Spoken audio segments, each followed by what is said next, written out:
C'est donc ce mardi que l'INSEE nous dira l'ampleur du dérapage de nos comptes publics et donc des efforts que le gouvernement va demander aux différents acteurs économiques. Bonjour Charles. Bonjour David, bonjour tout le monde. Charles Sana, fondateur du site Insolentiae. Le président Macron a déjà prévenu, c'était vendredi quand il était en déplacement à Bruxelles, qu'il faudrait, ce sont ses mots, compléter cet effort budgétaire.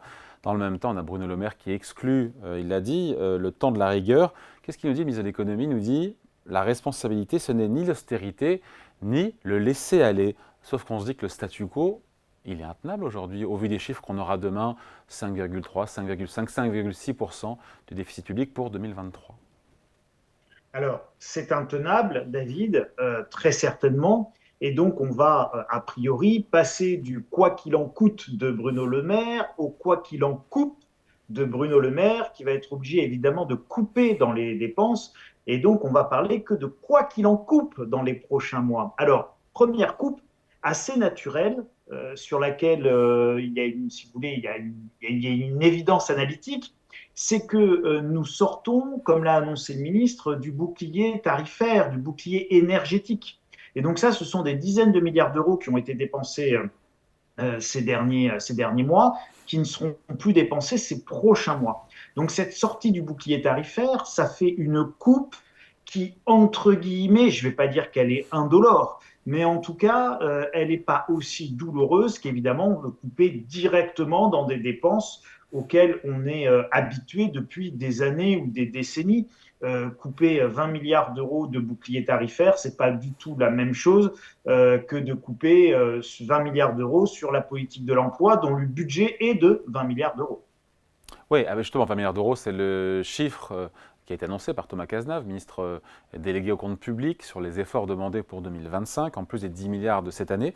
Pardon, là, on reste sur 2024, passer de 5,6%, 5,5% de déficit public 2023, chiffre qu'on aura donc ce mardi.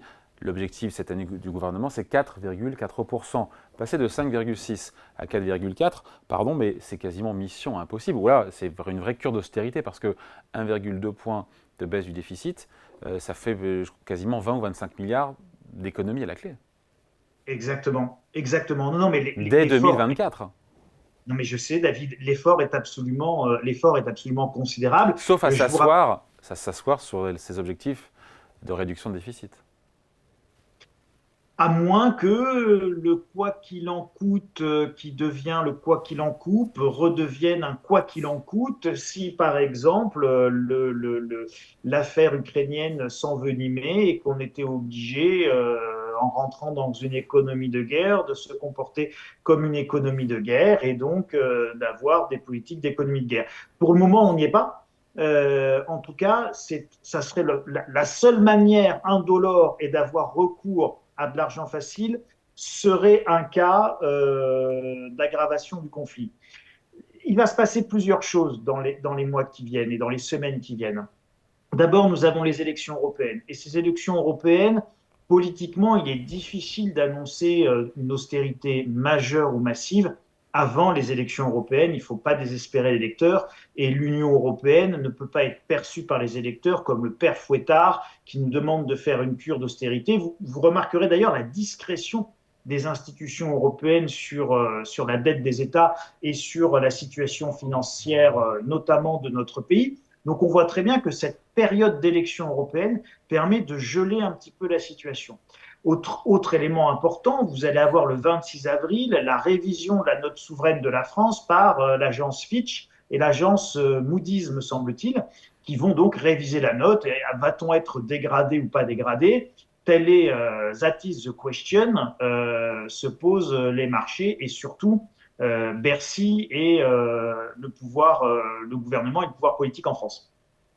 Mon analyse, c'est qu'a priori, la France ne devrait pas être dégradée pour la simple et bonne raison que les notations souveraines sont avant tout un acte politique et qu'il n'y aura pas d'acte de défiance de la part de ces deux grandes agences de notation dans une période aussi sensible qui voit d'abord des élections européennes importantes se jouer et se dérouler d'ici le 9 juin et qui voit également un jeu géostratégique et diplomatique fondamental pour la place de l'Europe et du camp occidental mené par les États-Unis à l'égard de la Russie. Et donc affaiblir la France et le camp occidental par une dégradation de notes à ce moment-là, dans ce momentum-là, dans cette période-là, ce serait très certainement envoyer un double signal désastreux et pour les électeurs et pour la Russie avec laquelle nous sommes dans un état de tension, dirons-nous, exacerbé. Donc, on va rester, a priori, dans les prochaines semaines et dans les prochains mois, dans cette espèce de nini, David, relativement bien annoncé par Bruno Le Maire, qui dit qu'il n'y aura pas vraiment d'austérité majeure et massive, qu'il y aura quand même des coupes, mais pas un quoi qu'il en coupe total. En revanche, la situation va se dégeler très certainement, on va dire, à l'été 2024. Et là, on n'y coupera pas, encore une fois, d'un point de vue plus économique que politique. Il va falloir, encore une fois, faire de gros efforts, de gros sacrifices, à demander à tous les acteurs financiers, enfin économiques plutôt, les entreprises, la sécurité sociale, les collectivités locales. Et là, on ne pourra pas y couper. C'est un peu l'heure de vérité pour nos comptes publics. Quand on est à ce niveau-là de déficit, avec une croissance qui sera d'un peu moins d'1% a priori cette année. Oui, c'est-à-dire qu'à un moment donné, David, on va devoir se poser fondamentalement la question de la taille et du périmètre de l'État-providence français. Alors, Bruno Le Maire, il l'a un tout petit peu annoncé en disant, je le cite, j'avais noté sa phrase, ceux qui travaillent n'en peuvent plus de payer pour tout et pour tout le monde. Ceux qui travaillent n'en peuvent plus de payer pour tout et pour tout le monde, c'est ce qu'il a dit il y a un jour ou deux. Ou hier, je ne sais plus, bon bref. C'est très symptomatique, ça préfigure une réflexion sur le périmètre de l'État-providence. Et c'est une réflexion qui est indispensable. C'est-à-dire que c'est quoi la solidarité? C'est quoi l'assistanat? Et c'est deux choses complètement différentes. Et entre la juste solidarité et l'assistanat, eh ben, vous avez 60% de dépenses publiques sur PIB. Et donc la France est à la fois le pays le plus taxé, le pays où la dépense publique est la plus importante, et le pays où le service rendu aux citoyens n'est pas forcément au rendez-vous. Je pense à l'hôpital, où effectivement nous avons une forte dégradation de la qualité des soins, alors que pourtant les coûts augmentent. Donc évidemment, il y a une révision complète de notre modèle à mener. Est-ce que Bruno Oui, mais ça Le prend du Maire... temps, pardon, mais ça prend du temps.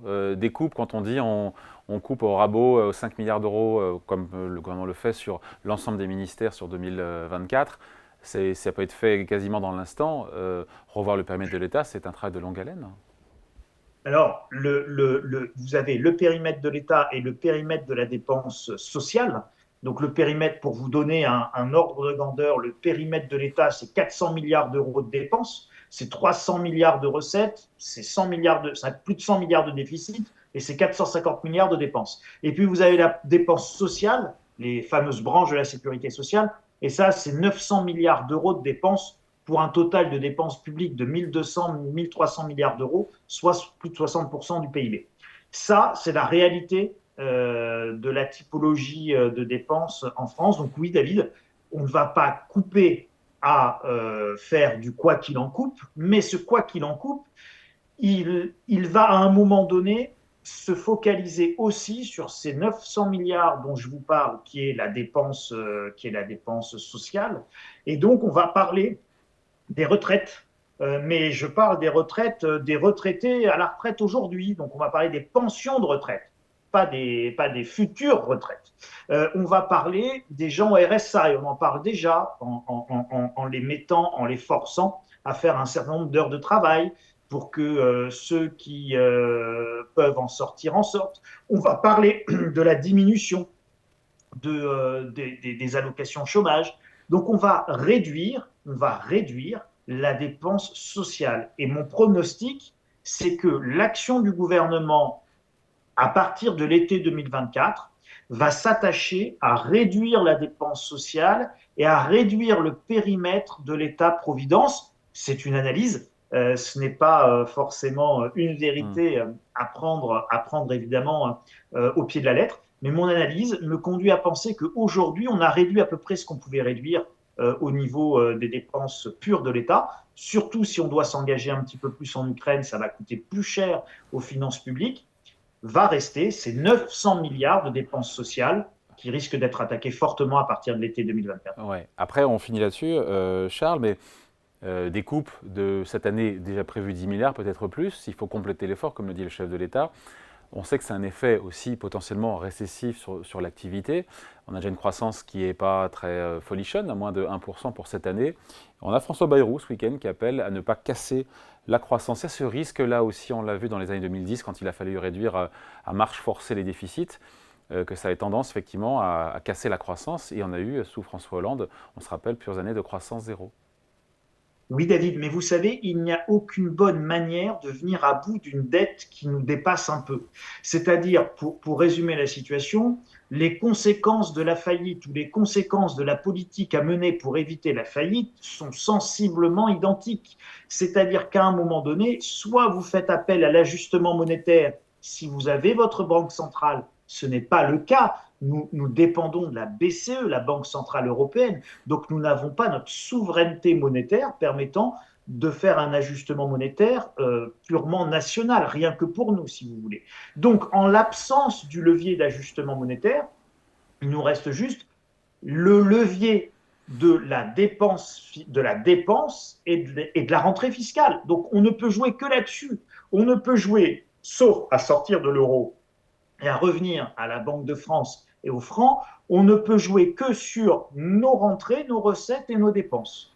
Donc, jouer sur les recettes, c'est augmenter les impôts. On a une pression fiscale qui est la plus haute des pays de l'OCDE. Donc, c'est compliqué aujourd'hui d'augmenter significativement la pression fiscale, même si je pense qu'a priori, on pourrait voir tout à fait un débat sur l'augmentation de la pression fiscale au niveau des héritages, parce que ça, c'est pas si vous voulez, c'est de la fiscalité individuelle. Hein. C'est pas une fiscalité de masse. C'est chacun y passe quand il y est confronté, mais c'est pas comme si j'augmentais la TVA demain pour tout le monde.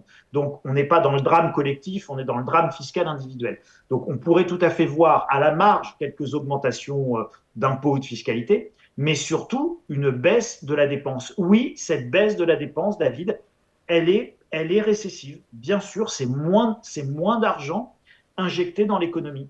Mais je rappelle et qui dit moins d'argent injecté dans l'économie, on finit là-dessus, dit moins de recettes fiscales et donc un trou budgétaire plus important qu'il faut boucher et ainsi de suite. On voit la logique mortifère, entre guillemets, d'un point de vue économique. Mais à un moment donné, comment faites-vous pour sortir de cette spirale?